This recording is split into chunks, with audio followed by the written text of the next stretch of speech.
రూపాయ మంగళం. హరి ఓం. సభకు నమస్కారం, మహాత్ములందరూ నమస్కారం. ఇంతవరకు చెప్పింది మహాత్ములు అందరూ అదే చెప్పుడు, మనం కూడా అదే చెప్పాం. ఎందుకు అచ్చరం ఎందుకు వాళ్ళకి అంతనే చెప్పింది కానీ దాని లోపల ఉన్న అర్థం తెలుసుకోవాలి. ఇప్పుడు చెప్పింది కదా మహాత్ములు, తెలుసుకుంటే చాలు. ఎన్నాళ్ళు ఉన్నా ఒకనాడు పోవుడు తప్పదని తెలుసు మనకు కూడా. శ్మశానం వంగనే శ్మశానం వైరాగ్యం ఉంటుంది, ఆ దాటకుండా మళ్ళీ ఇంటి పక్కన వైరాగ్యం ఉంటుంది. అందుకే అది కాకుండా ఏ భక్తితోటైతే మనం జ్ఞానోదయాన్ని చేస్తున్నాము, యజ్ఞయాగాలు క్రతువులు పుణ్యాలు చేస్తున్నాము, ఆ భగవంతుని మీ అనుగ్రహం ఉండాలని చెప్పి మనం కూడా ఏదో స్వామి చెప్పినాడుగా ఏదో మంత్రం పట్టుకొని ఎట్లా ఒక కుర్తులో పట ఎలక పడుతుంది, ఆఖరికి చీపిరి పిల్ల మాట దాంతో బయట పడుతుంది. చీపిరి పిల్ల ఎంత అట్లా మనం కూడా జ్ఞానాన్ని ఉండాలంటే ఆ భగవంతుని అనుగ్రహతోటి దైవ చింతన చేసినట్టుగా అయితే ఎట్లా కుర్తుల వంటి ఎలక బయట పడుతుందో చీపిరి పిల్ల ఆధారంతో ఈ శరీరం కూడా అదే విధంగా ఆధారంతో ఉన్నది కనుక గురుపాదాలు పట్టుకోవాలి, ధ్యానం చేయాలి, దాన ధర్మం చేయాలి. తను కోసింది చేయమని చెప్పింది శాస్త్రం చెప్తుంది. మహాత్ములు ఎవరైనా ఇదే చెప్తారు, ఇంకేం చెప్పారు మనకు. ఏ మహాత్ముల ధర్మం ఉండాలి, జ్ఞానోదయం కావాలి, దానం చేయాలని చెప్పింది ఉంది. కానీ వాళ్ళు చెప్పింది మన మంచి కొరకు చెప్పింది ఉన్నది. వాళ్ళ మంచి కొరకు వాళ్ళు తరించి మనకి తరించాలని చెప్తుంది కనుక మనం కూడా అదే మాటతోటి చేద్దాము. నేను కూడా భగవత్ సంకటిస్తున్నా. హరి ఓం తత్సత్.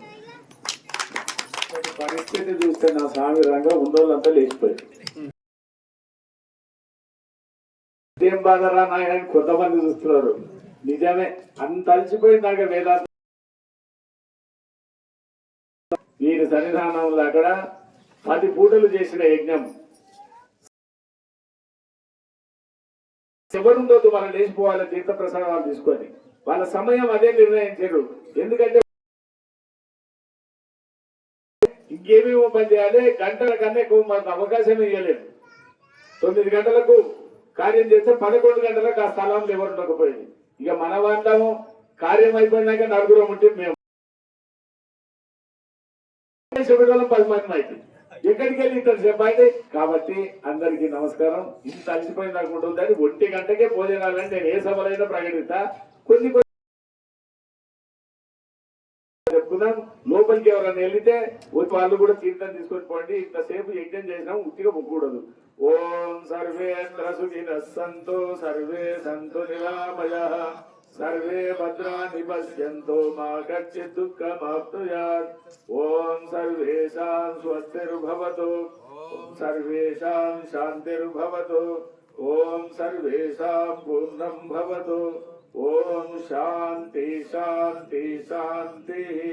మంగళం గురుదేవాయ మహనీయ గుణాత్మనే సర్వలోక శరణ్యాయ సాధురూపాయ మంగళం.